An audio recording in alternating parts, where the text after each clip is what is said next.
Hey, salut à toutes et tous, bienvenue sur ce Max Rebo Collection pour une nouvelle séquence vintage.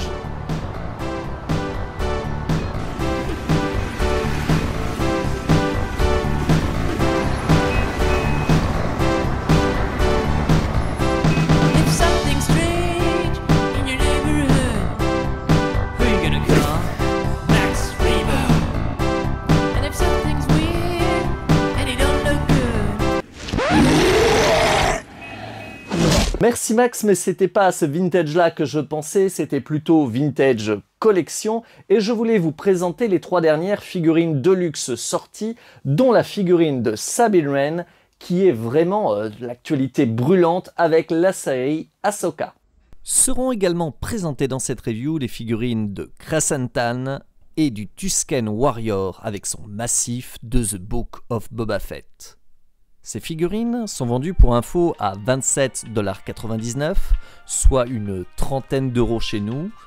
On a des boîtes 100% carton, illustrées uniquement avec des visuels des figurines, mises en situation, pas de photos donc extraites des séries. Et au dos de la boîte, on a un point sur tous les accessoires qui justifient l'appellation Deluxe de ces figurines.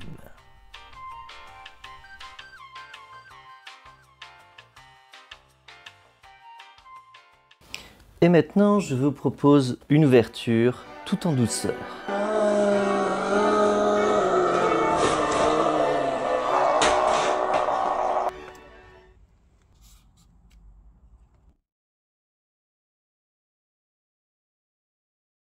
Découvrons donc maintenant ces 3 persos, et il y a du lourd, à commencer par le balèze Krrsantan.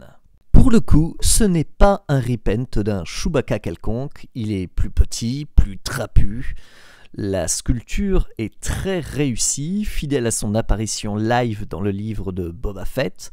On se souvient de la première Black Series du perso qui était honteuse. Cette vintage a tout ce qui caractérise bien le perso, à savoir ses dreads, son armure de gladiateur avec une jolie peinture dorée, enfin bronze plutôt usée. On a aussi ses coups de poing américains, enfin de Kashyyyk. La version exclusive pour info du Comic Con a une petite variante, il a la gueule ouverte. Moi sincèrement je préfère cette version, il est plus sérieux. Bon. La tenue de ce Wookiee est assez simple, il est à poil pour faire court, mais le paint sur la fourrure, les différentes teintes de brun, les yeux, l'effet bronze de l'armure est vraiment bien exécuté. Niveau articulation, elle bouge bien, malgré le sculpte de la fourrure qui limite un peu l'amplitude de certains mouvements, mais franchement c'est encore une fois du bon boulot de la part d'Hasbro. Côté accessoires, quelques petites choses bien sympas, son arme principale, des mains alternatives, paume ouverte, poing fermé, les effets électriques pour aller sur les points américains, mais surtout le Melu Run et une chope. Voilà, il peut aller à la cantina. Ils auraient pu rajouter le bras du Trandoshan pour le prix, parce qu'effectivement, ça coûte un bras pour les accessoires. Passons ensuite à la guerrière Tusken, qui a une apparition assez marquante dans les flashbacks de The Book of Boba Fett. La figurine rend plutôt bien. Pour le coup, c'est bien d'avoir un nouveau type de Tusken.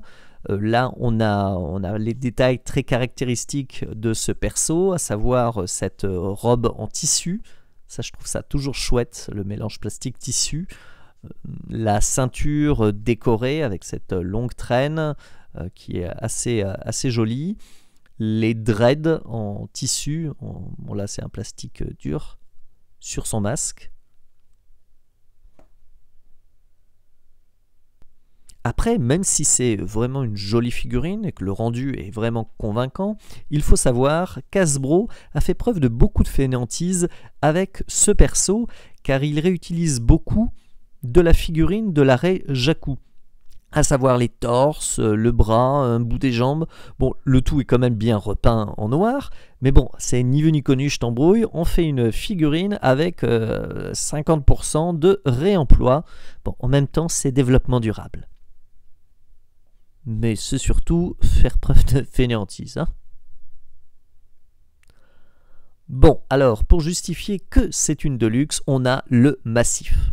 Pour info, cette version a la gueule et les pattes articulées, contrairement aux anciennes versions de la créature qui accompagnaient, notamment c'était au temps de l'épisode 2 en 2002, qui accompagnait le Tusken classique.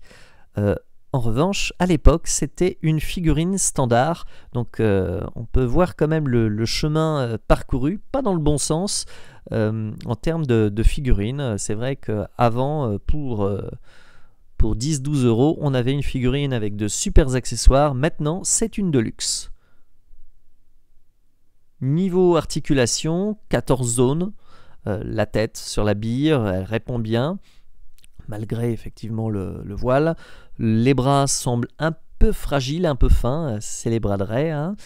Le voile sur les épaules, la robe pour le coup en tissu ne limite, et la ceinture ne limite pas beaucoup l'amplitude des mouvements. Au niveau des jambes, ça répond vraiment bien, c'est hyper fluide et ainsi la figurine pourra prendre pas mal de poses.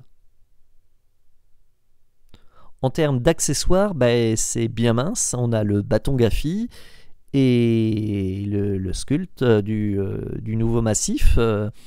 Voilà, c'est tout quoi, hein. On aurait peut-être aimé un petit truc en plus. C'est pas ouf pour 10 euros de plus par rapport à la version standard, donc on paye en fait 10 euros le massif. Ce qui fait un peu cher effectivement pour le bestiau, même s'il est joli. Dernière figurine de ce triptyque, Sabine Wren. Ahsoka marque la première apparition live de la Mandalorienne. Pour célébrer cette première apparition, on a droit à la première figurine vintage du perso. Et le résultat est, avouons-le, assez quali. Elle a une armure colorée, fourmillant de petits détails, que je trouve toujours impressionnant à cette échelle. Voyez la minutie du symbole de l'Alliance ou le Purrgil qu'il y a sur son épaule. On a vraiment quelque chose de nickel quoi pour cette petite échelle. On a aussi, alors ça c'est plutôt classique, hein, des holsters pour ranger les blasters, on peut mettre le sabre à sa ceinture, du bon boulot. Et je dois avouer que la head sculpt est vraiment de bonne facture. On reconnaît bien Natasha, Nat pour les intimes, vraiment une figurine hyper réussie et 100% inédite, et ça c'est chouette. En plus, pour ne rien gâcher, il y a un Lotcat, celui d'Ezra, avec une petite tête mignonne qui bouge, c'est juste trop cute, je peux pas résister quoi. Par contre, oui, même si cette figurine est très réussie, il y a un gros fail qui est vraiment un échec de taille. Comment Hasbro a pu valider ce casque? Il est en soi joli, à belle couleur, à belle forme, mais il est disproportionné quoi. C'est juste pas possible de rater ça et à ce point de faire un casque 2 fois trop grand pour le perso. C'est surtout pas la première Mandalorien de la gamme. Si on compare avec les autres, c'est une catastrophe. Comment ils ont pu laisser passer ça? Alors là, il était trop petit et là, maintenant, il est énorme. Mon Dieu. Bon, alors, niveau articulation, ça envoie du lourd. Cette zone, alors comme on voit, on fait des petits tests. C'est souple, fluide, ça répond bien. Idéal pour les photos et les mises en scène. Je ne sais pas pourquoi je prends cet accent, mais c'est génial. Bon, niveau accessoires, on a plein de petites choses. Blaster, sabre on, sabre off. Pour info, la lame n'est pas amovible. On a aussi une sacoche, son inhalateur, enfin non, enfin son spray de peinture, voilà, son pistolet comme ça, c'est une artiste. Hein. Et bien évidemment, le Lotcat. Bon, là encore, sincèrement, c'est un peu court pour justifier une réelle appellation de luxe. On aimerait 2-3 trucs de plus, le jetpack au moins, qui justifie la différence de prix.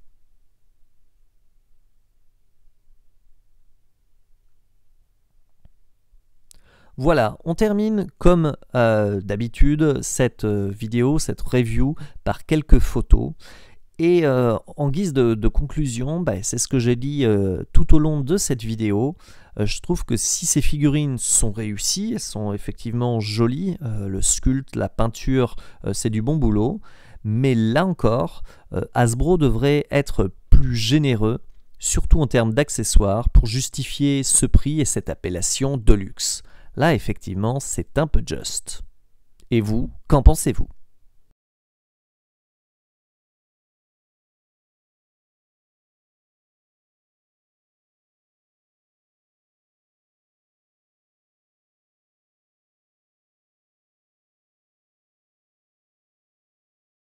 Voilà, j'espère que cette vidéo vous a plu. N'hésitez pas à commenter, liker, partager et je vous dis à très bientôt sur The Max Rebo Collection.